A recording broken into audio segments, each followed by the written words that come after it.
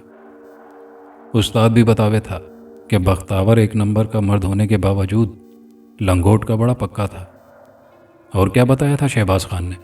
فضل الدین نے سرگوشی میں دریافت کیا تو رحیمو کو احساس ہوا کہ شاید اس نے کوئی غلط بات کہہ دی ہے، چنانچہ جلدی سے بات بناتے ہوئے بولا، ادھر دولت نگر میں بھی نیل کنٹھ کے فرار کی باتیں ہو رہی تھی۔ استاد نے بختاور کے بارے میں بس اپنا خیال ظاہر کیا تھا، بات صرف خیال کی نہیں ہے رحیمو، فضل الدین آہستہ سے بولا۔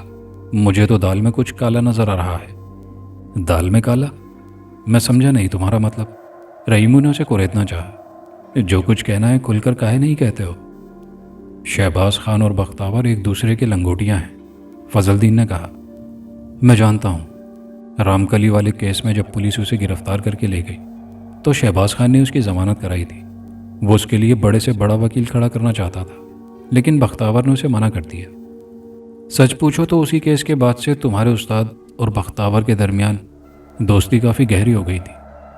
کیوں؟ کیا اس سے پہلے دونوں ایک دوسرے سے واقف نہیں تھے؟ واقف تو تھے، لیکن اتنی زیادہ گہری یاری دوستی نہیں تھی۔ بات کیا بنی؟ دراصل شہباز خان بھی کسی وجہ سے مکھیا سے خار کھاتا تھا، وہ کھل کر سامنے نہیں آنا چاہتا تھا۔ رام کلی والا معاملہ ہوا تو اس نے مکھیا کے خلاف اپنا محاذ پختہ کرنے کے لیے بختاور کی طرفداری کر کے اسے بھی اپنا ہم خیال بنا لیا۔ کیا مطلب؟ کیا استاد بختاور کے ذریعے مکھیا سے اپنا کوئی پچھلا حساب چکتا کرنا چاہتا ہے؟ 100% یہی بات ہے، اور اب تو مجھے ایک شبہ اور بھی ہو رہا ہے۔ وہ کیا؟ ہو سکتا ہے نیل کنٹھ کو جیل سے فرار کر کے اڑانے میں بھی تمہارے استاد کا ہاتھ ہو۔ زبان سنبھال کر منصف فضل الدین، جانتا ہے تو کس کے آگے استاد پر شبہ کرے؟ ارے جا اپنا کام کر جا کر، تو ان باتوں کو نہیں سمجھ سکتا۔ رحیمو نے کوئی جواب نہیں دیا۔ چنگی کی رسید جیب میں اڑس کر فضل الدین کو گھورتا ہوا ٹرک کی سمت لوٹ گیا۔ ابھی تک اسے حالات کی سنگینی کا احساس نہیں تھا، لیکن فضل الدین کی زبانی تمام باتوں کا علم ہو جانے کے بعد اس نے وہاں زیادہ دیر رکنا مناسب نہیں سمجھا۔ شبہ تو اسے پہلے بھی تھا کہ بختاور کے فرار میں کسی نہ کسی طور استاد کا ہاتھ ضرور شامل ہے، لیکن اب اسے یقین سا ہو چلا تھا، اگر یہ بات نہ ہوتی تو شہباز خان ایک مفرور مجرم کی خاطر اتنا بڑا رسک کبھی نہ لیتا۔ بختاور کے پکڑے جانے کی صورت میں ٹرک بھی تھانے کی حدود تک ضرور جاتا، اور پھر وہ مال بھی برآمد ہو سکتا تھا جو ٹرک کے اندر ایک خاص پیٹی میں محفوظ تھا۔ ترپاٹھی اور چنگی چوکی کا خطرہ تو ٹل چکا تھا، لیکن ہو سکتا ہے آگے اس سے زیادہ کوئی خطرہ موجود ہو۔ رحیمو کو پہلی بار اپنی عافیت بھی خطرے میں محسوس ہوئی۔ بختاور اور مال کے ساتھ وہ خود بھی سفر کر رہا تھا، پکڑے جانے کی صورت میں بھی وہ جرم میں برابر کا شریک سمجھا جا سکتا تھا۔ ٹرک اسٹارٹ کر کے وہ تیزی سے سڑک پر لایا، پھر اس کی رفتار آہستہ آہستہ تیز کرنے لگا۔ ٹرک کی پشت پر کم و بیش 40 پیٹیاں لدی ہوئی تھیں، جن میں صرف ایک پیٹی ایسی تھی جس میں ناجائز تجارت کا ذخیرہ موجود تھا۔ باقی پیٹیوں میں ضروریات زندگی کی عام چیزیں پیک تھیں۔ پولیس یا کسٹم کے حکام کو اصل پیٹی تک پہنچنے میں خاصے پاپڑ بیلنے پڑتے، لیکن بختاور تو کھلی کتاب کی طرح سامنے موجود تھا۔ ناجائز کام کے لیے شہباز خان نے چیکنگ کرنے والوں کو باقاعدہ باندھ رکھا تھا، لیکن ایک مفرور مجرم کی نقل و حرکت کے لیے ان کے درمیان ایسا کوئی معاہدہ طے نہیں تھا جو پولیس کو بختاور کی گردن پکڑ کر حوالات کے اندر بند کرنے سے باز رکھ سکتا۔ رحیمو کا ذہن اب بڑی تیزی سے کام کر رہا تھا۔ خود بختاور نے اپنی زبان سے اقرار کیا تھا کہ اس نے جیلر سے 2 روز کی رخصت طلب کی تھی۔ درخواست نامنظور ہو جانے کے بعد اس نے فرار کا منصوبہ بنا ڈالا، اور اب فضل الدین کا بھی یہی خیال تھا کہ بختاور کو جیل سے چھومنتر کرانے میں شہباز خان کا ہاتھ ہے۔ اگر ان دونوں باتوں کا ایک دوسرے سے تعلق درست تسلیم کیا جاتا تو پھر یقیناً کوئی خطرناک اور سنگین ہی مہم تھی جسے سر کرنے کی خاطر بختاور نے جیل سے فرار ہو کر خود کو قانون کی نظروں میں بدترین مجرم ثابت کیا تھا۔ بختاور نے ایسا کیوں کیا؟ شہباز خان جیسے اصول پسند آدمی نے ایک مجرم کی پشت پناہی کا بیڑا کیوں اٹھایا؟ وہ ایسی کون سی ضرورت تھی یا کام تھا جسے 20 روز کے لیے ملتوی نہیں کیا جا سکتا تھا؟ کیا وقت کی پابندی اتنی ہی اہم تھی کہ بختاور نے 20 روز ملنے والی آزادی کو بھی داؤ پر لگا دیا؟ کیا وہ اتنا ہی شریف ہے کہ اگر پولیس کی دسترس سے 2 روز تک آزاد رہا تو از خود جیلر کے روبرو پیش ہو جائے گا؟ اگر ایسا ہی تھا تو پھر اس نے قانون شکنی کیوں کی تھی؟ یہ ایسے سوال تھے جو رحیمو کے ذہن میں گڑمڑ ہو کر اس کی پریشانی میں اضافہ کر رہے تھے۔ فضل الدین نے رام کلی والی جو کہانی سنائی تھی وہ بھی اس کے حلق سے نیچے نہیں اتر رہی تھی۔ اس کا ذہن اس کہانی کو ایک نئے زاویے سے پرکھنے کی کوشش کر رہا تھا۔ ممکن ہے بختاور نے انسانیت کے ناطے نہیں بلکہ رقابت کے جوش میں آ کر مکھیا کی ناک کاٹ دی ہو سکتا ہے وہ رام کلی کے ساتھ پہلے ملوث رہا ہو، ان کی ملاقات چھپ چھپ کر کھیت کھلیان میں ہوئی ہو۔ کیا عجب ہے کہ اس روز بھی رام کلی وہاں کھیتوں میں بختاور کی راہ دیکھ رہی ہو، اتفاقاً مکھیا وہاں پہنچ گیا ہو اور ایک جوان لڑکی کو کھیتوں میں تنہا دیکھ کر مکھیا کی رال ٹپک پڑی ہو۔ بختاور وہاں بعد میں پہنچا اور پھر اس منظر کی تاب نہ لاتے ہوئے اس نے مکھیا کی ناک کاٹنے کا ارادہ کر ڈالا۔ عدالت کی کارروائی سے رام کلی کا نام دور رکھنے کی وجہ ایک یہ بھی تو ہو سکتی ہے کہ اگر بات اچھلتی تو بختاور کے اپنے کردار کا دوسرا رخ بھی عیاں ہو جاتا۔ یہ امکان بھی خارج از بحث نہیں تھا کہ بختاور نے ہوشیاری اور دور اندیشی سے کام لیتے ہوئے ایک تیر سے دو شکار کرنے کی کوشش کی ہو۔ انسانیت کا علمبردار بن کر وہ نیل کنٹھ کا خطاب بھی حاصل کرنے میں کامیاب ہو گیا اور اپنے کردار کے گھناؤنے پہلو کو بھی گاؤں والوں کی نظروں سے صاف بچا گیا۔ رحیمو اپنے خیالات میں اس قدر محو تھا کہ اسے وقت کا اندازہ نہیں ہو سکا۔ پھر وہ اس وقت چونکا جب ٹرک استاد پیڈرو کے احاطے میں داخل ہو رہا تھا۔ استاد پیڈرو اور اس کے کارندے اس کے منتظر تھے۔ رحیمو کو اپنی غلطی کا احساس ہوا۔ اسے پیڈرو کے احاطے میں داخل ہونے سے پیشتر بختاور کو اتار دینا چاہیے تھا۔ شہباز خان نے بھی سختی سے اس بات کی تاکید کی تھی، لیکن اب وقت گزر چکا تھا۔ سوائے صبر کرنے کے اس کے پاس کوئی دوسرا راستہ نہیں تھا۔ خیریت تو رہی؟ رحیمو ٹرک روک کر نیچے اترا تو استاد نے اس کے قریب آتے ہوئے دریافت کیا۔ میں بڑی دیر سے تمہاری راہ دیکھ رہا تھا، کچھ دیر اور نہ آتے تو مجھے اپنے خاص آدمیوں کو روانہ کرنا پڑتا۔ پولیس کو اپنے شکار کی تلاش ہے، رحیمو نے کہا۔ راستے میں بڑی چیکنگ ہو رہی تھی، تمہارے ساتھ تو کوئی گڑبڑ نہیں ہوئی؟ استاد نے کچی گولیاں نہیں کھیلی ہیں، رحیمو بولا۔ وہ ہر بار اپنا طریقہ کار بدلتا رہتا ہے۔ کون سا نمبر ہے استاد؟ پیڈرو کے ایک آدمی نے رحیمو سے دریافت کیا۔ بقیہ دو آدمی اوپر چڑھ کر ترپال ہٹانے کا کام انجام دے رہے تھے۔ سیدھے ہاتھ کی تیسری قطار میں نیچے 2 نمبر، رحیمو نے دھڑکتے ہوئے دل سے جواب دیا۔ وہ بڑی سنجیدگی سے بختاور کے بارے میں غور کرنے لگا۔ پیڈرو اور اس کے کارندوں کی نظروں میں آ جانے کے بعد اسے ٹرک میں بختاور کی موجودگی کا کوئی نہ کوئی بہانہ تو بنانا تھا۔ کیا بات ہے دلبر؟ پیڈرو نے رحیمو کے چہرے کے بدلتے ہوئے تاثرات کو محسوس کرتے ہوئے کہا۔ آج تم موڈ میں نہیں ہو؟ چیکنگ کرنے والوں نے سارے موڈ کی ایسی تیسی کر کے رکھ دی، رحیمو نے گردن جھٹک کر جواب دیا۔ اس کی نظریں بدستور پیڈرو کے کارندوں پر جمی تھی، جو ٹرک پر چڑھے پیٹیاں ادھر سے ادھر کرنے میں مصروف تھے۔ پھر جب انہوں نے اپنی مطلوبہ پیٹی اتار کر ترپال کو دوبارہ بقیہ سامان پر تان دیا تو اس نے اطمینان کا سانس لیا، لیکن اسے اس بات پر حیرت تھی کہ بختاور ان کی نظروں میں کیوں نہیں آیا۔ پیڈرو سے پیٹی کی رقم وصول کرنے کے بعد وہ ٹرک اسٹارٹ کر کے احاطے سے باہر آ گیا۔ باقی تجارتی سامان اسے ایک آدمی کو ڈیلیور کرنا تھا، لیکن اس سے پہلے وہ بختاور سے گلو خلاصی کرنے کا خواہش مند تھا۔ چنانچہ پیٹرو کے اڈے سے دور جا کر اس نے ٹرک ایک دوسرے سنسان علاقے میں روکا اور کھٹکے کو دبا کر درمیانی خلا سے دوسری جانب دیکھا، لیکن بختاور وہاں موجود نہیں تھا۔ اپنے خیال کی مزید تصدیق کی خاطر وہ انجن بند کر کے نیچے اترا اور اوپر چڑھ کر اس نے باری باری کونوں سے ترپال ہٹا کر اچھی طرح ٹرک کا جائزہ لیا، لیکن بختاور کہیں بھی نظر نہیں آیا۔ ہو سکتا ہے وہ چنگی چوکی کے پاس ٹرک سے اتر گیا ہو، رحیمو نے سوچا۔ ممکن ہے اس نے خطرے کی بو پالی ہو اور ٹرک میں سفر کی بجائے ان کھیتوں کو اپنے لیے بہتر پناہ کا تصور کیا ہو جو چنگی چوکی کے قب میں میلوں تک پھیلے ہوئے تھے۔ اچھا ہی ہوا، خس کم جہاں پاک، رحیمو نے اپنے آپ سے مخاطب ہو کر کہا۔ پھر اطمینان سے نیچے آ کر ٹرک اسٹارٹ کیا اور اپنی دوسری منزل کی سمت روانہ ہو گیا۔ شام کے سائے پھیل کر لمبے ہوتے جا رہے تھے۔ نیلے آسمان پر بگلوں کی ڈار اپنے بسیرے کی جانب محو پرواز تھی۔ ہوا کی خنکی آہستہ آہستہ بڑھ رہی تھی، لیکن بختاور ان تمام باتوں سے بے نیاز کھیتوں کے درمیان بلکھاتی پگڈنڈی پر قدم جمائے آگے بڑھ رہا تھا۔ اس کے جسم پر گہرے سلیٹی رنگ کی شلوار قمیض موجود تھی جو اسے شہباز خان نے دی تھی۔ جیل کے کپڑے اس نے احتیاط سے سنبھال کر شہباز خان کے ایک آدمی کے گھر بطور امانت رکھ دیے تھے۔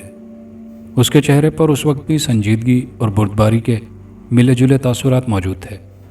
آنکھوں میں وہی مخصوص چمک نظر آتی تھی جو اس کی شخصیت کا خاصہ تھی۔ سینہ تانے، گردن اٹھائے اوپر تلے قدم اٹھاتا وہ رواں دواں تھا، جیسے وہ جیل سے مفرور قیدی کی بجائے کوئی فاتح جرنیل ہو جو میدان جنگ میں دشمنوں کو شکست فاش دینے کے بعد تھکا ماندہ گھر کی جانب لوٹ رہا ہو۔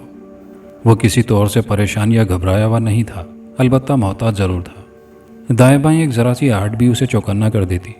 چہرے پر گھنی سیاہ داڑھی اور بھری بھری مونچھوں نے اس کی اصلیت کی پردہ پوشی کر رکھی تھی۔ پہلی نظر میں وہ خود بھی اپنے آپ کو بختاور کی حیثیت سے شناخت نہیں کر سکا تھا، پھر بھی احتیاط کے طور پر اس نے اپنا ہیئر اسٹائل تبدیل کر لیا تھا۔ وہ نہیں چاہتا تھا کہ جس مقصد کی خاطر اس نے جیل کے محافظوں کی نظروں میں دھول جھونک کر راہ فرار اختیار کی تھی، اس کی تکمیل سے پہلے وہ بختاور کی حیثیت سے پہچانا جاتا۔ اسی خیال کے پیش نظر اس نے چنگی چوکی پر اچانک ٹرک کے ذریعے اپنا سفر جاری رکھنے کا ارادہ ترک کر دیا تھا۔ رحیموں کی گفتگو سے اندازہ ہو گیا تھا کہ پولیس اس کی تلاش میں چوکس ہے۔ ٹرک کی تلاشی کا مرحلہ ایک بار ٹل گیا تھا، لیکن کسی دوسرے مرحلے پر وہ پولیس کی نگاہوں میں آ سکتا تھا۔ چنانچہ اس نے کھیتوں کے ذریعے اپنی منزل تک پہنچنے کا فیصلہ کیا تھا۔ راستے اس کے دیکھے والے تھے، وہ ایک ایک چپے سے واقف تھا۔ انہی راستوں کی اونچی نیچی ناہموار پگڈنڈیوں پر کھیل کود کر تو وہ جوان ہوا تھا، پھر وہ ان راستوں کے پیچ و خم کو کس طرح بھول سکتا تھا؟ اچانک بائیں جانب جھاڑیوں میں سرسراہٹ ہوئی تو وہ کسی چیتے کی سی پھرتی سے پگڈنڈی سے اتر کر جھاڑیوں کی آڑ میں دبک گیا۔ اس کا سیدھا ہاتھ برق رفتاری کے ساتھ جیب میں رینگ گیا، جہاں کھٹکے سے کھلنے والا چاقو موجود تھا۔ جیل سے فرار ہونے سے کوئی 2 ہفتے پہلے وہ چاقو اسے کرمداد نامی ایک قیدی نے بطور انعام دیا تھا اور اسے استعمال کرنے کے 2-4 گر بھی سکھا دیے تھے۔ کرمداد چاقو زنی کے فن میں مہارت رکھتا تھا اور خاص طور پر اسے پھینک کر ٹھیک نشانے پر مارنے میں تو اس کا کوئی ثانی نہیں تھا۔ کرمداد اور بختاور کچھ دنوں کے لیے ایک ہی کوٹھڑی میں ساتھ رہے تھے۔ انہی دنوں ایک ذرا سی بات پر دونوں کے درمیان ٹھن گئی۔ کرمداد نے حسب عادت چاقو کا سہارا لینا چاہا، لیکن بختاور نے پلک جھپکتے میں اسے نہ صرف زیر کر دیا بلکہ چاقو بھی چھین لیا۔ بختاور کی اسی مردانگی پر خوش ہو کر کرمداد نے اسے اپنا چاقو بطور انعام دے دیا تھا۔ اس دن کے بعد سے دونوں نے دوستی کا ہاتھ ملا لیا تھا۔ جیب سے چاقو نکالنے کے بعد بختاور نے اس کے کھٹکے پر انگوٹھے کا دباؤ ڈالا تو 6 انچ کا تیزدھار پھل دستے سے نکل کر باہر آ گیا۔ اس کی نگاہیں جھاڑیوں میں اسی سمت مرکوز تھی جہاں سرسراہٹ کی آواز ابھر کر تھم گئی تھی۔ بختاور نے نہایت آہستگی سے پینترا بدلا، پھر چاقو کو پھل کی طرف سے تھام لیا۔ دشمن کے سامنے آنے کی صورت میں وہ ایک لمحہ ضائع کیے بغیر اپنا نشانہ بنا سکتا تھا، لیکن اچانک ایک خرگوش اچھل کر جھاڑیوں سے باہر آیا تو بختاور کو ہنسی آ گئی۔ اس نے ایک لمبی سانس لے کر اپنے اعصاب کی وقتی تھکان کو دور کیا، پھر چاقو کو جیب میں رکھتا ہوا اٹھا اور پگڈنڈی پر ہو لیا۔ ماحول پر طاری ملگجا اندھیرا رفتہ رفتہ تاریکی میں ڈوب رہا تھا۔ بختاور کے ذہن میں اب مریم کا تصور بیدار ہو رہا تھا۔ مریم اور وہ دونوں بچپن سے ایک دوسرے کے ساتھی تھے، ایک ساتھ کھیلے کودے تھے، ایک ساتھ پل کر جوان ہوئے تھے۔ مریم گاؤں کے مولوی سراج الدین کی اکلوتی بیٹی تھی۔ مولوی سراج الدین اور بختاور کے والدین میں بھی برسوں کی پرانی دوستی تھی۔ دونوں کے گھر بہت قریب تھے، سگے رشتہ داروں کی طرح آپس میں ملنا جلنا تھا۔ بختاور کی پڑھائی کی حمایت مولوی سراج الدین ہمیشہ کھل کر کرتے تھے۔ پھر جب بزرگوں نے بچوں کا پیار دیکھا اور بچپنے نے بڑھ کر جوانی کی سرحدوں میں قدم رکھا تو بختاور اور مریم کی منگنی ہو گئی۔ مولوی سراج الدین کا خیال تھا کہ بختاور کے مڈل پاس کرتے ہی دونوں کی شادی کی رسم سے بھی فراغت حاصل کر لی جائے گی، لیکن رام کلی اور مکھیا والے حادثے نے ان کے خواب چکنا چور کر دیے۔ مگر بختاور کو اس حادثے پر کوئی پچھتاوا نہیں تھا۔ اس نے رام کلی کی عزت بچا کر نیکی کا کام کیا تھا۔ بھری عدالت میں جب انصاف کے اندھے دیوتا نے اسے مجرم اور سزاوار قرار دے کر 1 سال 3 ماہ کی قید کا حکم سنایا تو اس کے چہرے پر کوئی ملال، افسوس یا تردد نہیں تھا۔ اس کے چہرے پر مسکراہٹ تھی۔ اس نے عدالت کے فیصلے کو سزا نہیں بلکہ انعام کے طور پر قبول کیا۔ اس کے ضمیر نے اسے ملامت نہیں کیا۔ ایک بھوکے درندے سے ایک بھولی بھالی معصوم اور کمزور لڑکی کی عزت محفوظ کی تھی۔ اس کا خیال تھا کہ 1 سال 3 ماہ مریم کے حسین تصور سے کھیلتے کھیلتے چٹکی بجاتے گزر جائیں گے، لیکن جب اچانک ایک نئی قیدی کی زبانی اسے خبر ملی کہ مولوی سراج الدین نے پنچایت کے فیصلے کے آگے مجبور ہو کر اس کی اور مریم کی منگنی توڑ دی ہے، تو اس روز بختاور کے دل کو پہلی بار دھچکا لگا۔ اسے یوں محسوس ہوا جیسے زندگی میں اچانک کوئی خلا پیدا ہو گیا ہو، جیسے کوئی اس کی بہت ہی عزیز شے اس سے زبردستی چھین لی ہو۔ اس رات وہ ایک پل بھی نہ سو سکا۔ مریم سے جدائی کا احساس اسے تڑپاتا رہا۔ اس کی پلکوں سے آنسو کا کوئی قطرہ نہیں ٹپکا، لیکن وہ اندر ہی اندر سلگتا رہا، سسکتا رہا، اپنی مجبوری، بے کسی اور بے بسی پر ماتم کرتا رہا، کسی خاموش آتش فشاں کی مانند اپنے وجود کی گہرائیوں میں مچلتا رہا۔ وہ تمام رات اس نے پلکوں کے نیچے گزار دی، لیکن جب صبح کا اجالا بیدار ہوا اور دور سے مؤذن کی آواز اس کے کانوں میں گونجی تو اس کے دل کو اچانک قرار آ گیا۔ مریم سے جدائی کے فیصلے کو اس نے قدرت کا فیصلہ سمجھ کر قبول کر لیا۔ اس کے خیالوں کے دھارے بدلے تو اس نے سوچا کہ جو ہوا اچھا ہی ہوا۔ اس نے مریم سے محبت کی تھی، اسے ٹوٹ کر چاہا تھا، شب و روز دل کے نہا خانوں میں چھپا کر اس کی پرستش کرتا رہا تھا۔ پھر وہ اپنی محبت کو رسوا ہوتے ہوئے کیسے دیکھ سکتا تھا؟ وہ اپنی نظروں میں نہ صحیح لیکن قانون کی نگاہوں میں مجرم تھا۔ شادی کے بعد گاؤں کی عورتیں اور مریم کی ہمجولیوں سے ایک سزا یافتہ مجرم کی بیوی ہونے کا طعنہ دیتی تو وہ بھلا کس طرح برداشت کر سکتا تھا؟ بختاور نے یہ سوچ کر خود کو تسلی دے لی کہ جو ہوا مریم کے حق میں بہتر ہوا۔ اس نے طے کر لیا تھا کہ اب وہ مریم کی یاد کو اپنے دل کے نہا خانوں میں دفن کر دے گا، کبھی اس کا نام زبان تک لا کر اپنے پیار کو رسوا نہیں ہونے دے گا، گزرتے وقت کا مرہم لگا کر دل کے زخموں کو منتمل کرنے کی کوشش کرے گا۔ آہستہ آہستہ وہ خود کو سنبھالتا رہا۔ اس نے فیصلہ کر لیا تھا کہ جیل سے رہائی پانے کے بعد وہ گاؤں جانے کی بجائے شہر کی طرف نکل جائے گا، نئے سرے سے اپنی زندگی کے بکھرے اوراق کو سمیٹ کر ترتیب دینے کی کوشش کرے گا۔ زندگی میں کوئی مقام حاصل کر لینے کے بعد وہ بوڑھے والدین کو بھی اپنے پاس بلا لے گا، ماضی کے تمام دریچوں کو یکسر بند کر دے گا، نئی زمین پر نئے گھروندے تعمیر کرے گا اور مستقبل کو سنوارنے سجانے کی خاطر شب و روز ایک کر دے گا۔ لیکن جب ایک روز اسے یہ خبر ملی کہ مریم کو اس کے سب سے عزیز دوست شرفو کے ساتھ منسوب کر دیا گیا ہے تو اس کے زخم پھر سے ہرے ہونے لگے، بیتی باتوں کی کسک اسے پھر تڑپانے لگی، راکھ میں دبی چنگاریاں پھر ابھرنے لگی۔ شرفو اس کا دوست ہی نہیں ہمراز بھی تھا۔ سب سے پہلے مریم سے اپنی منگنی کی خبر بختاور نے اسی کو سنائی تھی اور شرفو نے یہ خبر سن کر اسے پوری شدت سے گلے لگا کر اور دل کھول کر مبارکباد دی تھی۔ اور اب وہی شرفو مریم سے منسوب کر دیا گیا تھا۔ بختاور نے ایک بار پھر اپنے ڈگمگاتے وجود کو سنبھالنے کی بھرپور کوشش کی۔ اس نے خود کو بہلانے کے لیے سوچا کہ اچھا ہوا مریم کی قسمت کا فیصلہ شرفو کے حق میں ہو گیا۔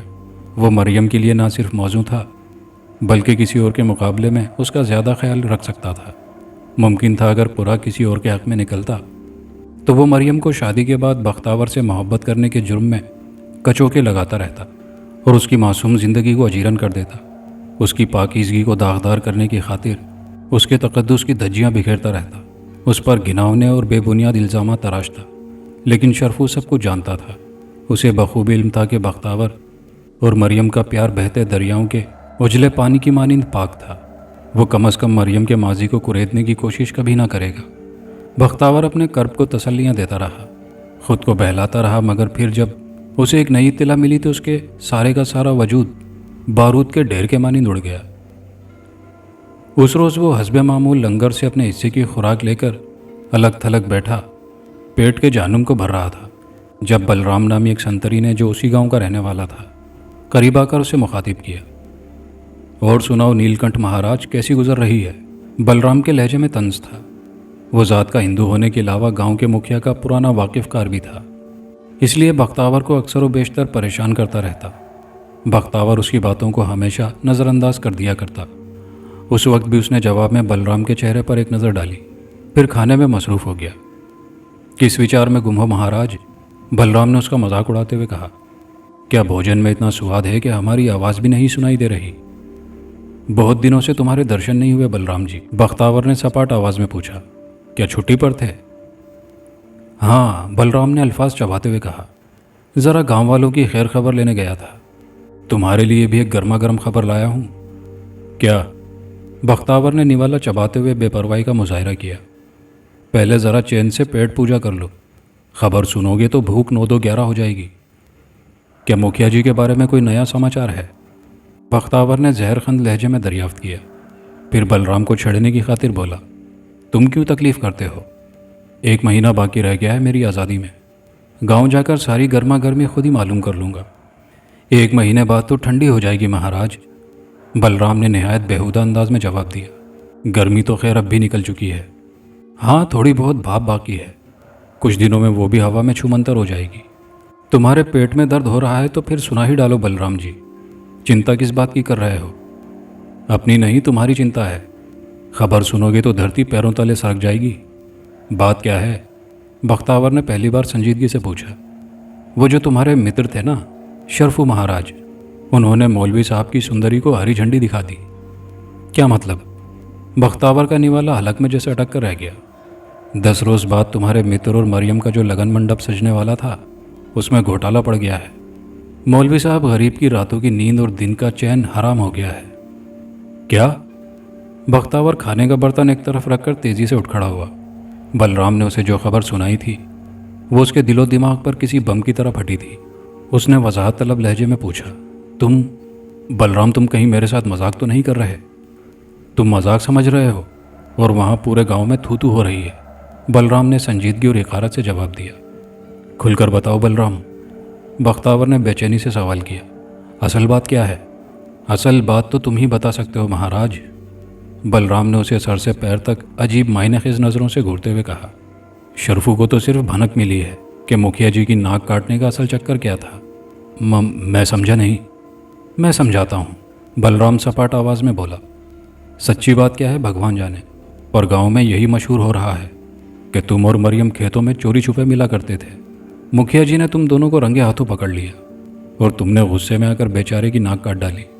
رام کلی اور مکھیا جی والی بات تو اصل کہانی چھپانے کے کارن گڑی گئی تھی۔ بختاور کی رگوں میں دوڑنے والے خون کی گردش تیز ہو گئی۔ وہ اتنا بچہ نہیں تھا، سمجھ گیا کہ مکھیا اب اپنی بے عزتی اور بدنامی کا انتقام لینے کی خاطر مریم کی زندگی برباد کرنے کی گھناؤنی سازش کر رہا ہے۔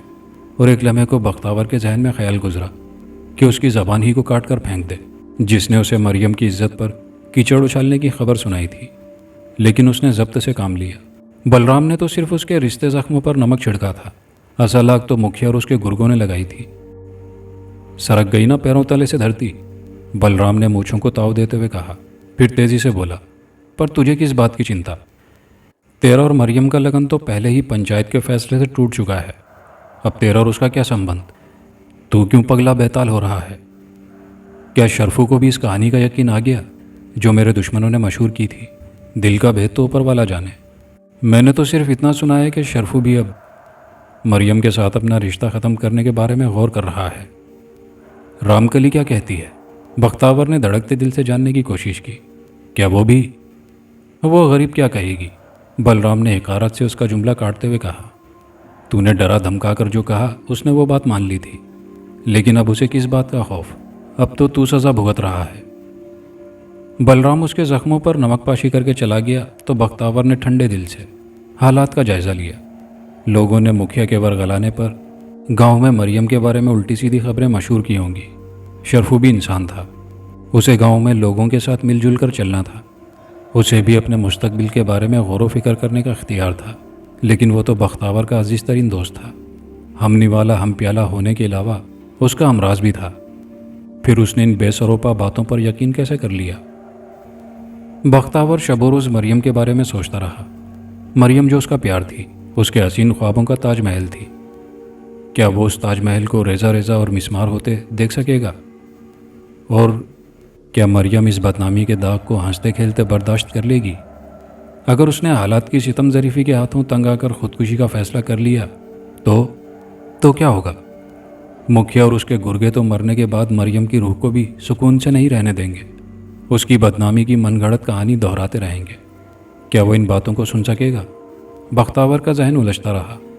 پھر اس نے ایک فیصلہ کر لیا، وہ شرفو سے کسی طرح خود مل کر اسے ایک بار سمجھانے کی کوشش کرے گا۔ اسے یقین تھا کہ شرفو اس کی بات ضرور مان لے گا، آخر وہ اس کا دوست تھا۔ اگر شرفو نے اس کی بات مان لی اور مریم سے شادی کر لی تو نہ صرف مولوی سراج الدین کی عزت برقرار رہے گی بلکہ اس کے دشمنوں کو بھی اپنی شکست تسلیم کرنا پڑے گی، اور مریم کی زندگی کے ساتھ ساتھ اس کا سہاگ بھی برقرار رہے گا۔ لیکن مریم کی شادی کی تاریخ میں صرف 10 دن باقی تھے اور اس کی رہائی میں پورے 30 دن۔ وقت اگر ہاتھ سے ایک بار نکل گیا تو پھر کبھی واپس نہیں آ سکے گا۔ بختاور کے ذہن میں یہی سوال صدائے بازگشت بن کر بار بار گونجتا رہا۔ پھر ایک روز بعد جیلر راؤنڈ پر آیا تو بختاور کے معصوم ذہن میں ایک آسان سی ترکیب آ گئی۔ ابھی اس نے جیل کے ماحول کو پوری طرح قبول نہیں کیا تھا، مجرمانہ ذہنیت کو اپنے وجود کی گہرائیوں میں صلاحیت ہونے سے باز رکھا تھا۔ چنانچہ وہ موقع دیکھ کر جیلر کے سامنے کھڑا ہو گیا اور کسی تمہید کے بغیر بڑی سادگی سے اپنا مدعا بیان کر دیا۔ سرکار، مجھے 2 دن کی چھٹی چاہیے۔ چھٹی چاہیے؟ جیلر نے ایک لمحے کو اسے نفرت سے گھورا، پھر کچھ سوچ کر بولا، جانا کدھر ہے تمہیں؟ بہت ضروری کام پیش آ گیا ہے سرکار۔ اس نے جیلر کے سوال کو نظر انداز کرتے ہوئے لجاجت سے کہا، میں آپ کو زبان دیتا ہوں، 2 دن بعد میں ہر قیمت پر واپس آ جاؤں گا۔ کیا تمہیں معلوم ہے کہ تمہیں 1 ماہ بعد جیل سے رہائی ملنے والی ہے؟ جیلر نے بڑے رعب سے پوچھا۔ معلوم ہے سرکار۔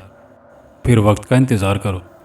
وقت ہی کی تو بات ہے سرکار، اگر میں نے اپنا فرض پورا نہ کیا اور وقت نکل گیا تو؟ بکو مت، جیلر نے کڑک کر کہا، یہ جیل ہے، سرکاری یا درباری ملازمت نہیں جہاں چھٹیوں کا حساب کتاب ہوتا ہے۔ میں ہاتھ جوڑتا ہوں سرکار، اس نے التجا کی، میری درخواست رد نہ کیجیے۔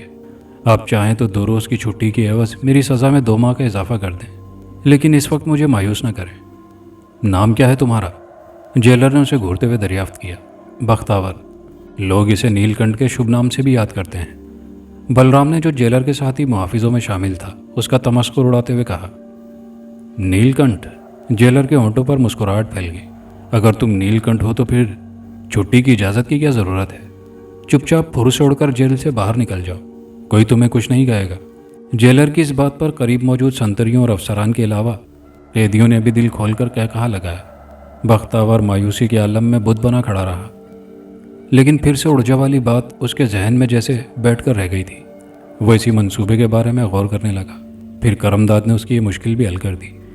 کرمداد چاقو زنی کے علاوہ نقب لگانے اور جیل سے بار بار فرار ہونے میں بھی خاصی مہارت رکھتا تھا۔ یہی وجہ تھی کہ جیل کا بیشتر نچلا عملہ اور 1-2 افسران بھی اس سے خاصے بے تکلف تھے۔ شاید اس کے لیے کہ ان کی بے تکلفی اور دوستی کے عوض کرمداد ہمیشہ ان کی مٹھیاں گرم کرنے میں بڑی فیاضی کا مظاہرہ کرتا تھا۔ بختاور نے جیل سے فرار ہوتے وقت بھی یہی وعدہ کیا تھا کہ اگر وہ پکڑا نہ گیا تو اپنا کام نمٹاتے ہی واپس آ جائے گا، اور جواب میں کرمداد نے مسکرا کر محض اس کی پیٹھ تھپ تھپانے پر اکتفا کی تھی، لیکن منہ سے کچھ نہیں کہا تھا۔ 3 گھنٹے تک متواتر چلنے کے بعد وہ کھیتوں کی حدود سے نکل کر آبادی کی سرحدوں تک پہنچ گیا۔ گھوپ اندھیرا پھیل جانے کے بعد اسے اپنے شناخت کر لیے جانے کا دھڑکا بھی کم ہو گیا۔ کچی سڑک پر رک کر اس نے دائیں بائیں غور سے دیکھا۔ پہلے اس کا ارادہ براہ راست شرفو سے ملنے کا تھا، لیکن پھر کسی فوری خیال کے تحت اس نے اپنا رخ مکھیا کی حویلی نما مکان کی طرف موڑ دیا، جو تقریباً 1 کوس کے فاصلے پر واقع تھی۔ رات کے تقریباً 8 بجے کا عمل تھا۔ گاؤں کا مکھیا جگن لال اپنے منشی کے ساتھ بیٹھا حساب کتاب میں مگن تھا۔ نوٹوں کی گڈیاں اس کے سامنے رکھی تھی۔ وہ ایک گڈی کو اٹھا کر گنتا، پھر دوسری طرف رکھتا جاتا۔ روپے پیسوں کے معاملے میں وہ اپنے باپ پر بھی اعتبار کرنے کا عادی نہیں تھا۔ 5ویں گڈی گن کر اس نے پہلے سے گنی ہوئی ڈھیری کی طرف دیکھا، پھر نظر اٹھا کر منشی سے پوچھا، منوہر داس کے بیاج کا کیا بنا؟ منشی نے کوئی جواب نہیں دیا۔ اس نے خوفزدہ نظروں سے دروازے کی سمت دیکھا، جہاں ایک دراز کا تنومند اجنبی اپنے منہ پر ڈھاٹا باندھے ہاتھ میں کھلا چاقو لیے سینہ تانے کھڑا تھا۔ اس کی خونخوار نظریں کسی آدم خور درندے کی مانند چمک رہی تھی۔ اس نے ہاتھ کے اشارے سے منشی کو زبان بند رکھنے کی ہدایت کی۔ جگن لال کی پشت دروازے کی سمت تھی، اس لیے وہ سر پر منڈلاتی موت کو نہیں دیکھ سکا تھا۔ کیا بات ہے منشی، تجھے سانپ کیوں سونگ گیا ہے جو میری بات کا جواب نہیں دے رہا؟ جگن لال نے منشی کو گھورتے ہوئے اپنا سوال دہرایا۔ منوہر داس کے بیاج کا کیا بنا؟ ابھی منوہر داس نے اصل رقم دی ہے، بیاج بعد میں۔ جگن لال حیرت بھری نظروں سے منشی کو دیکھ رہا تھا۔ اس نے بار بار منشی کی نظریں دروازے کی جانب اٹھتی دیکھی تو اس کا ماتھا ٹھنکا۔ ضرور کوئی انہونی بات تھی جس نے منشی کو اس طرح اکلانے پر مجبور کر دیا تھا۔ پھر جگن لال نے پلٹ کر پیچھے کی سمت نظر ڈالی تو خود اس کا بھی اوپر کا سانس اوپر اور نیچے کا نیچے رہ گیا۔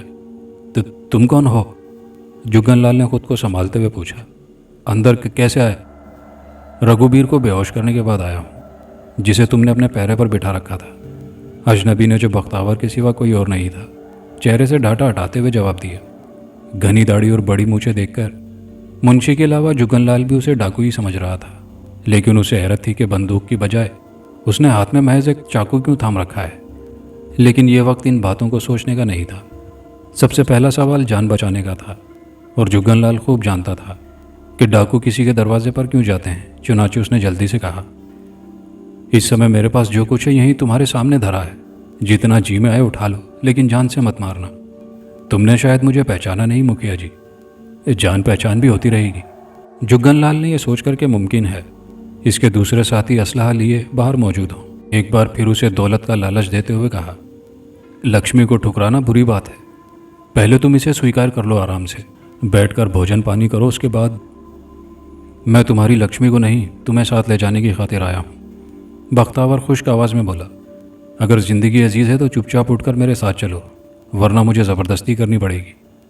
مجھے کہاں لے جاؤ گے؟ جگن لال نے خوفزدہ انداز میں ہاتھ باندھ دیے۔ مجھے کہیں نہ لے جاؤ، میں وچن دیتا ہوں کہ تمہارے جانے کے بعد میں کسی سے کچھ نہیں کہوں گا، تمہیں میرے ساتھ ہر قیمت پر چلنا ہوگا۔ جگن لال، بختاور نے چاقو انگلیوں کے درمیان گھماتے ہوئے سرد آواز میں کہا، میں بھی وعدہ کرتا ہوں کہ اگر تم نے بلا کسی چوں چرا کے میرے کہنے پر عمل کیا تو خیریت سے گھر واپس آ جاؤ گے، دوسری صورت میں کچھ بھی ہو سکتا ہے۔ جگن لال سمجھ رہا تھا اگر اس نے ڈاکو کا کہا مان لیا تو پھر اس کی واپسی اتنی ہی آسان ہوگی۔ اس نے حیل و حجت سے کام لینے کی کوشش کی، لیکن جب بختاور نے اس کے سامنے منشی کے ہاتھ پاؤں باندھ کر اسے بے بس کر دیا اور منہ میں کپڑا ٹھونس کر کھڑا ہوا تو جگن لال کے ہاتھوں کے طوطے اڑ گئے۔ موت کا تصور اس کے وجود کو لرزا رہا تھا۔ چاروں ناچاروں سے بختاور کے ساتھ، جسے وہ بدستور ڈاکو سمجھ رہا تھا، جانے کے لیے اٹھنا پڑا۔ اسے حیرت ہوئی کہ کمرے سے نکلتے وقت بختاور نے نوٹوں کی گڈیوں کو ہاتھ تک نہیں لگایا تھا۔ باہر نکلنے سے پہلے بختاور نے مکھیا کو سختی سے تاکید کر دی تھی کہ اگر اس نے راستے میں منہ سے کوئی آواز نکالی یا چالاکی دکھانے کی کوشش کی تو اسے پل بھر میں جہنم رسید کر دے گا۔ چنانچہ جگن لال چپ چاپ اس کے ساتھ چلتا رہا۔ اس کا خیال تھا کہ گھر سے باہر نکلتے ہی ڈاکو کے دوسرے ساتھی اسے اٹھا کر کسی گاڑی میں ڈال لیں گے، پھر اس کی آنکھوں پر پٹی باندھ کر اپنے کسی خفیہ ٹھکانے پر لے جائیں گے۔ اس کے بعد ایک لمبی رقم کا مطالبہ کریں گے۔ ادائیگی کی صورت میں وہ دوبارہ گھر کی صورت دیکھ پائے گا، ورنہ پھر اس کی لاش کے ٹکڑے کسی بوری میں بند کر کے رات کے اندھیرے میں میونسپلٹی کے سامنے پھینک دیے جائیں گے۔ ایک دو بار پہلے بھی ڈاکوؤں نے ایسی ہی بربریت اور درندگی کا مظاہرہ کیا تھا، لیکن جگن لال کی توقع کے خلاف ابھی تک وہ کھلی فضا میں سانس لے رہا تھا۔ بہت دیر تک وہ خاموشی سے آگے پیچھے چلتے رہے۔ پھر جب شرفو کے دروازے کے قریب پہنچ کر جگن لال کو رکنے کا حکم دیا گیا تو اس کا ماتھا دوبارہ ٹھنکا۔ اس نے ایک بار پھر بہت غور سے بختاور کو دیکھا، جو آگے بڑھ کر شرفو کے دروازے پر دستک دے رہا تھا۔ کچھ وقفے کے بعد شرفو دروازہ کھول کر باہر نکلا تو وہ بھی گاؤں کے مکھیا اور ایک اجنبی کو رات گئے اپنے دروازے پر کھڑا دیکھ کر پریشان ہو گیا۔ تم یہاں کیا لینے آئے ہو؟ شرفو نے جگن لال سے پوچھا۔ اس کے لہجے میں حقارت تھی۔ میں یہاں اپنی مرضی، ہم اندر بیٹھ کر آرام سے بات کریں گے۔ بختاور نے مکھیا کی بات کاٹتے ہوئے تیزی سے شرفو کو مخاطب کیا۔ پھر شرفو کی اجازت ملے بغیر ہی وہ جگن لال کا ہاتھ تھام کر اسے اندر گھسیٹ کر لے گیا۔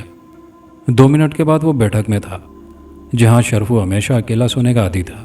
بیٹھک میں لالٹین کی مدھم روشنی ہو رہی تھی۔ تم کون ہو؟ شرفو نے اندر پہنچ کر بختاور کو مخاطب کیا۔ جواب میں بختاور نے جیب سے کھٹکے والا چاقو نکال کر کھولا اور اس کے چمکدار پھل کی دھار پر ہاتھ پھیرتے ہوئے جگن لال کو یوں گھورنے لگا جیسے وہ کسی بھی لمحے اس پر ٹوٹ پڑنے کا ارادہ رکھتا ہو۔ شرفو کی نظریں بدستور بختاور پر مرکوز تھی۔ وہ اسے پہچاننے کی کوشش کر رہا تھا۔ جگن لال، کچھ توقف کے بعد بختاور نے نہایت سرد اور شفاف لہجے میں مکھیا کو مخاطب کیا۔ اب اپنے بھگوان کی سوگند کھا کر سچ سچ بتاؤ کہ اس روز کھیتوں میں کیا ہوا تھا جس روز تمہاری ناک کاٹی گئی تھی۔ شرفو کا دل یکلخت بڑی تیزی سے دھڑکنے لگا۔ وہ داڑھی مونچھ کے باوجود بختاور کو اس کی آواز کے ذریعے شناخت کر چکا تھا، لیکن جگن لال اسے پھٹی پھٹی نظروں سے دیکھ رہا تھا۔ میرے پاس وقت بہت کم ہے مکھیا جی، اپنی زبان کے سارے بریک کھول دو ورنہ۔ بختاور نے چاقو کے دستے پر اپنی گرفت جما کر ایک ہاتھ ذرا بلند کیا تو جگن لال ساری جان سے کانپ اٹھا۔ کپ کپاتی ہوئی آواز میں تھوک نکل کر بولا، تو تم کیا معلوم کرنا چاہتے ہو؟ سچی بات جگن لال، بختاور نے حقارت سے کہا۔ شرفو کو بتاؤ کہ اس روز کھیتوں میں تم رام کلی کے ساتھ کون سا رشتہ قائم کرنے کی کوشش کر رہے تھے جب بختاور نے تمہاری ناک کاٹی تھی، اور یہ بھی بتاؤ کہ تم نے مولوی سراج الدین کی معصوم بیٹی اس کے بارے میں جو کچھ مشہور کیا ہے اس میں کتنا کھوٹ اور کتنا کھرا ہے۔ جگن لال کے بوکھلائے ہوئے ذہن میں پہلی بار بختاور کا نام گونجا۔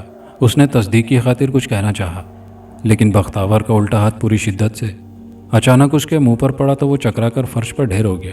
خون کی ایک ہلکی سی لکیر اس کے ہونٹوں کے بائیں گوشے سے پھوٹ پڑی۔ وہ ہڑبڑا کر دھوتی سنبھالتا ہوا کھڑا ہوا تو بختاور چاقو لہراتے ہوئے گرجا، میرے پاس وقت کم ہے جگن لال، بھگوان کا نام لے کر شروع ہو جا ورنہ تیری بوٹیاں کر ڈالوں گا۔ بختاور کا چہرہ غصے سے سرخ ہو رہا تھا، اس کی آنکھیں شعلے اگل رہی تھی، لہجے میں کچھ ایسی صفاکی اور درندگی تھی کہ جگن لال ساری جان سے لرز اٹھا، اور پھر ایک لمحہ ضائع کیے بغیر رام کلی کے ساتھ پیش آنے والے واقعات کے حقائق دہراتا چلا گیا۔ اس نے تسلیم کیا کہ اگر بختاور کو وہاں پہنچنے میں دیر لگتی تو وہ اس معصوم لڑکی سے اپنی آواز کی پیاس بجھا چکا ہوتا۔ جگن لال اس قدر خوفزدہ تھا کہ رام کلی کے علاوہ اپنے کردار کے مختلف گھناؤنے پہلوؤں سے پردہ ہٹاتا چلا گیا۔ پھر اس نے کانپتی ہوئی آواز میں یہ بھی تسلیم کر لیا کہ اس نے محض بختاور سے انتقام لینے کی خاطر مولوی سراج الدین کی بے گناہ بیٹی کے اجلے کردار پر اس لیے گندگی اچھالنے کی کوشش کی تھی کہ شرفو سے بدظن ہو کر شادی سے انکار کر دے۔ شرفو کسی بے جان بت کی مانند خاموش کھڑا جگن لال کی باتیں سن رہا تھا۔ اس کے چہرے کے تاثرات بدل رہے تھے۔ جگن لال کسی مجرم کی طرح ان کے سامنے ہاتھ باندھے کھڑا تھر تھر کانپ رہا تھا۔ بختاور کی قہر آلود نظریں بدستور اس کے چہرے پر مرکوز تھی۔ پھر جب جگن لال اپنی بات پوری کر چکا تو شرفو نے پوچھا، مکھیا تو نے تو کہا تھا کہ کھیتوں میں تو اپنی آنکھوں سے مریم اور بختاور کو گلچھرے اڑاتے دیکھا تھا۔ شرفو کی آواز میں کسی بھیانک طوفان کی سنسناہٹ شامل تھی۔ وہ جھوٹ تھا، بھگوان کی سوگند وہ سب کچھ من گھڑت باتیں تھیں۔ جگن لال نے گڑ گڑاتے ہوئے کہا،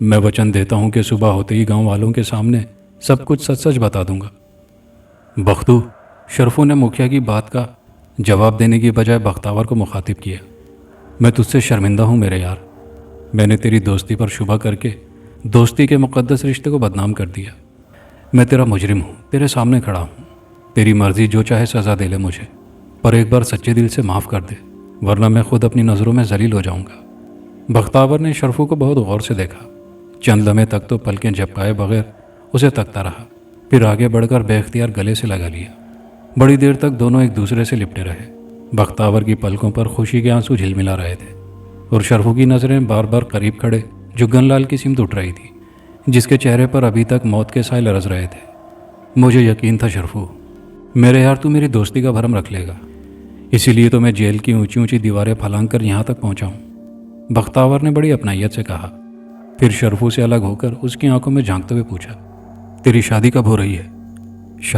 شادی ضرور ہوگی بختو، لیکن اس سے پہلے مجھے اپنی غلطی کا کفارہ بھی ادا کرنا ہے، شرفو نے سنجیدگی سے جواب دیا۔ پھر اس سے پہلے کہ بختاور اس کی بات کا مفہوم سمجھ پاتا، شرفو نے اس کے ہاتھ سے چاقو جھپٹ لیا۔ اس کے سر پر جنون سوار تھا۔ پل بھر میں اس نے کھٹکا دبا کر چاقو کھولا، پھر آندھی طوفان کی طرح جگن لال پر ٹوٹ پڑا۔ جگن لال نے مریم کو بدنام کر کے اس کی خوشیوں کی بربادی کا جو کھیل کھیلا تھا، شرفو اسے آخری انجام تک پہنچانا چاہتا تھا۔ بختاور کو امید نہیں تھی کہ شرفو اس قدر اچانک آپے سے باہر ہو جائے گا۔ ایک لمحے کو جیسے وہ گنگ سا رہ گیا، پھر اس نے لپک کر دونوں ہاتھوں سے شرفو کو پشت سے جکڑ لیا۔ اس وقت تک شرفو جگن لال سے اپنا حساب کتاب چکتا کر چکا تھا۔ جگن لال کی آنتیں اس کے جسم سے باہر آ چکی تھی۔ وہ کچے فرش پر پڑا تڑپ کر زندگی کی آخری سانسیں پوری کر رہا تھا۔ شرفو، پاگل دیوانے، تو نے یہ کیا کر ڈالا؟ بختاور نے پہلی فرصت میں اس کے ہاتھ سے خون آلود چاقو چھینتے ہوئے کہا، آج میں نے اپنے دل کا سارا بوجھ ہلکا کر دیا۔ شرفو پرسکون انداز میں بولا، میں نے جو کچھ کیا وہی میرا فرض تھا، اب میں کسی گھٹن کے بغیر مریم سے شادی کر سکوں گا، مجھے سزا کا کوئی خوف نہیں۔ اگر تجھے سزا ہو گئی تو پھر مریم سے شادی کون رچائے گا؟ بختاور نے اسے گھورتے ہوئے سوال کیا۔ بول شرفو، اگر تجھے سزا ہو گئی تو مولوی صاحب کس کس کو اپنی شرافت کا یقین دلاتے پھریں گے؟ تو پھانسی چڑھ گیا تو پھر گاؤں کے سیدھے سادے معصوم اور شریف لوگوں کی عزت کی رکھوالی کون کرے گا؟ نہیں، میں ایسا نہیں ہونے دوں گا، تجھے زندہ رہنا ہوگا۔ میری بات دھیان سے سن شرفو، جگن لال کا خون میرے ہاتھوں ہوا ہے، اسی لیے تو میں جیل سے فرار ہوا تھا۔ جگن لال کے منشی کا بیان بھی میرے خلاف ہی گواہی دے گا، جسے میں پیچھے ہاتھ پیر باندھ کر ڈالایا ہوں۔